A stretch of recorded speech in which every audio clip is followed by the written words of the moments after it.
দয়া করে লাইনে দাঁড়ান। আপনাদের মধ্যে অমুসলিম ভাইদের আগে প্রশ্ন করার সুযোগ দেয়া হবে। আমার নাম যোগানন্দ। এই অনুষ্ঠানে থাকতে পেরে আমি ধন্যবাদ জানাই সর্বশক্তিমান আল্লাহকে। আজকে স্রষ্টা আমাদের কাছে শান্তির বাণী পাঠিয়েছেন জাকির নায়েকের মাধ্যমে।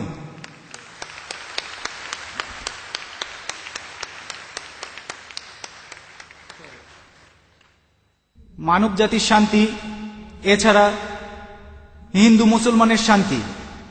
তাই আপনাকে অনেক ধন্যবাদ জানাচ্ছি। আপনি অসাধারণ একটা কাজ করেছেন। যেভাবে আপনি বেদ আর অন্যান্য ধর্মগ্রন্থ থেকে উদ্ধৃতি দিলেন, অসাধারণ একটা কাজ করেছেন। তারপরও আমাদের হিন্দুইজমে একটা জিনিস রয়েছে, সেটা হলো সিদ্ধান্ত।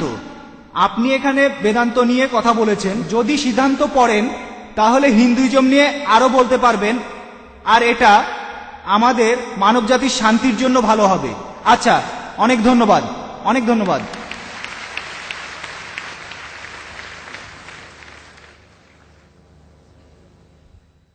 আপনার মন্তব্যের জন্য অনেক ধন্যবাদ। তিনি আমার প্রচেষ্টাকে পছন্দ করেছেন। আমি জানি আমরা অনেক বিষয় নিয়ে কথা বলতে পারি। সাধারণত আমার লেকচারের সময় থাকে 1 ঘন্টা থেকে 1 ঘন্টা 15 মিনিট, কিন্তু আজকে আমাকে লেকচারের সময় দেওয়া হয়েছিল 1.5 ঘন্টা, কিন্তু আমি কথা বলেছি 1 ঘন্টা 40 মিনিট। আমি জানি আমরা যা কিছু করছি, আমাদের এই কাজগুলো মহাসাগরে এক বিন্দু পানির সমান। বিস্তারিত জানার জন্য আমার ভিডিও ক্যাসেট দেখতে পারেন, concept of god in major religions. এছাড়াও দেখতে পারেন মেজর রিলিজিয়ান্স স্ক্রিপচার্স। এইসব বিষয় আর হিন্দুইজমের উপর আমি বেশ কিছু বইও লিখেছি। ইনশাল্লাহ এই বইগুলো পড়লে আপনারা হিন্দুইজম আর ইসলাম ধর্মের সাদৃশ্য সম্পর্কে অনেক কিছু জানতে পারবেন। আশা করি উত্তরটা পেয়েছেন।